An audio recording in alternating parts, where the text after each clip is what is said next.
Renungan Pagi, Agama yang Bersinar oleh Ellen G. White, 2 Maret 2023, mari kita berdoa.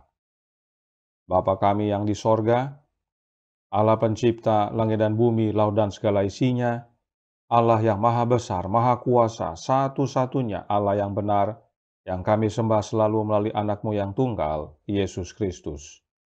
Terpujilah Yesus, anak Allah yang maha tinggi, yang adalah satu-satunya jalan dan kebenaran dan hidup bagi kami.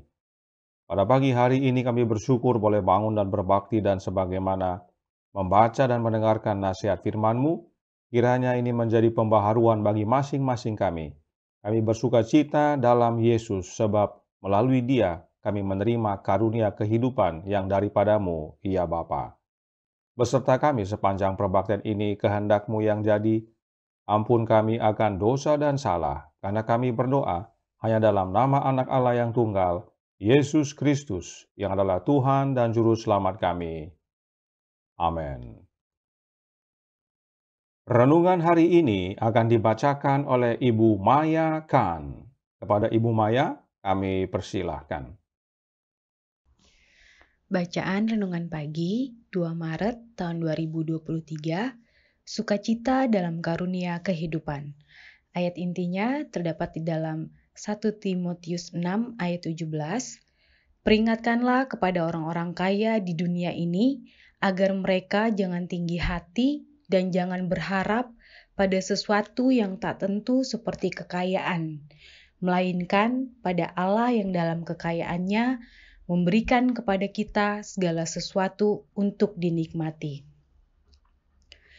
Terhadap kasih penebus yang tak terhingga, setiap manusia berutang atas karunia hidup, makanan dan pakaian, serta tempat tinggal, tubuh, pikiran, dan jiwa, semuanya dibeli dengan darahnya. Seri Membina, Jilid 3, halaman 126. Segala kuasa diberikan ke dalam tangannya, agar dia boleh membagikan pemberian yang besar kepada manusia. Testimonies to Minister, halaman 92. Setiap hari mereka dikelilingi kenyataan kasih Allah. Setiap hari mereka menikmati kelimpahan pimpinannya, tetapi mereka tetap tidak mengabaikan berkat-berkat yang ada ini. Kebahagiaan yang sejati, halaman 152. Rencana penebusan dimulai dan diakhiri dengan sebuah karunia. Testimonies for the Church, Jilid 5, halaman 730. Tuhan begitu mengasihi dunia sehingga Dia memberikan anaknya yang tunggal. Dan sebagai puncak berkat penebusan, karunia Allah adalah hidup yang kekal melalui Yesus Kristus, Tuhan kita. Testimonies for the Church, Jilid 5, halaman 730.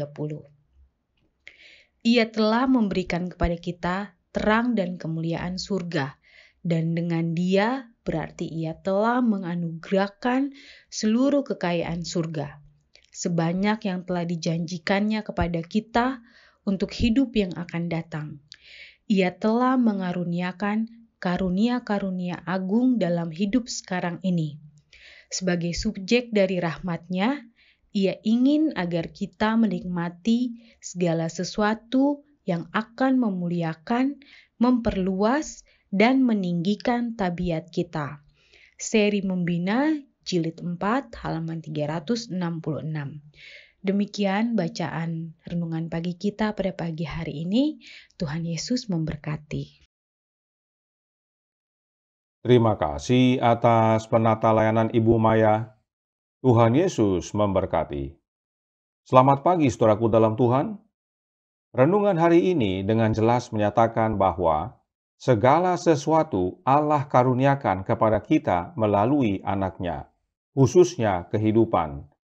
Perhatikan dikatakan, segala kuasa diberikan ke dalam tangannya agar Dia boleh membagikan pemberian yang besar kepada manusia. Karenanya kita bersuka cita dalam karunia kehidupan, karunia yang Bapa berikan kepada kita melalui anaknya. Tentang karunia kehidupan, Roh Nubuat berkata dalam From the Heart halaman 292 paragraf 3 yang berbunyi, karunia kehidupan telah ditawarkan dengan cuma-cuma murah hati, dan penuh sukacita kepada umat manusia yang telah jatuh. Melalui Kristus, kita dapat mengambil bagian dalam kodrat ilahi dan memperoleh karunia hidup kekal. Karena itu telah disediakan dengan limpah bagi semua yang akan datang dan menerimanya melalui sarana yang ditetapkan Allah. Hidup kekal kita peroleh hanya melalui sarana yang Allah tetapkan, yaitu Yesus Kristus, Anak-Nya. Nah, perhatikan kalimat yang ditandai kuning, dikatakan, melalui Kristus kita dapat mengambil bagian dalam kodrat ilahi, dan dengan mengambil bagian dalam kodrat ilahi, kita memperoleh hidup yang kekal. Mengapa penting sekali untuk mengambil bagian dalam kodrat ilahi ini?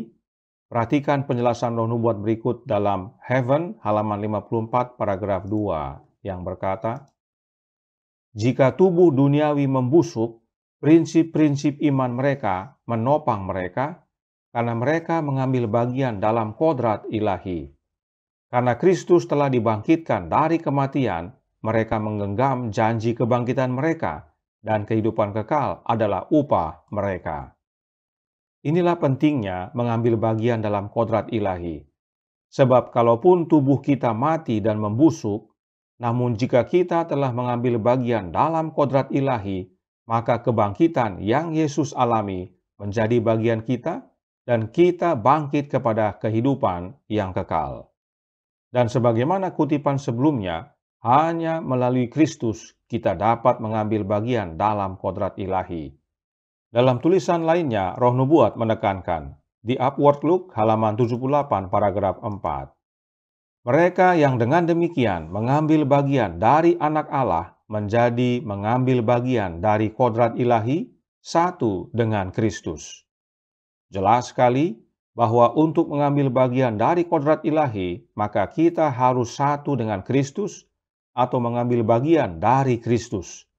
Sebab hanya melalui Kristus kita dapat mengambil bagian dari kodrat ilahi. Dan bila kita sudah turut mengambil bagian dari kodrat ilahi, meskipun tubuh kita mati, tetapi kepastian kebangkitan dan hidup kekal sudah menjadi upah kita. Sekarang, bagaimana dan apa makna untuk bersatu dengan Kristus? Sebab oleh bersatu dengan Kristus, kita mengambil bagian dari Anak Allah. Berikut penjelasan Roh Nubuat dalam My Life Today, halaman 252, paragraf 3. Kita harus menjadi satu dengan Kristus sebagaimana Dia satu dengan Bapa. Alangkah indahnya perubahan yang dialami umat Allah dalam persatuan dengan Anak Allah. Kita harus memiliki selera, kecenderungan, ambisi, dan nafsu kita, semua ditundukkan dan diselaraskan dengan pikiran dan Roh Kristus. Menjadi satu dengan Kristus adalah dengan tunduk kepada pikiran dan Roh Kristus. Itu sebabnya Roh Nubuat berkata dalam Radiant Religion halaman 195 paragraf 4 yang berbunyi, Roh Kristus ada padanya. Dia mengungkapkan kasih, rasa iba, dan belas kasihan Juru Selamat karena dia adalah satu dengan Kristus. Jelas, untuk bersatu dengan Kristus, kita harus memiliki Roh Kristus. Dan bila kita sudah bersatu dengan Kristus, itulah wujud mengambil bagian dari kodrat ilahi. Karenanya Roh Nubuat berkata dalam The Review and Herald, September tanggal 20 tahun 1881, paragraf 4. Roh Kristus yang mengalir ke dalam hati semua orang yang memang bersatu dengan Dia, membuat mereka mengambil bagian dalam kodrat ilahi. Mereka menjadi murni, sama seperti Dia murni. Jadi, saudaraku dalam Tuhan, untuk kita dapat mengambil bagian dari kodrat ilahi, kita harus bersatu dengan Kristus. Dan agar kita dapat bersatu dengan Kristus, kita harus menerima Roh-Nya. Oleh karena itu, barang siapa yang menerima Roh Kristus, itulah wujud mengambil bagian dalam kodrat ilahi. Saudaraku dalam Tuhan, inilah salah satu keindahan rencana keselamatan yang tidak dilihat oleh para ahli filsafat, para pendeta, dan para ahli teologi dalam gereja Advent yang sekarang ini. Padahal betapa pentingnya untuk menerima Roh Kristus dalam hidup kita dan perlu dikabarkan kepada umat-umat di dalam gereja. Sebab dengan menerima Roh Kristus, kita menjadi mengambil bagian dari kodrat ilahi.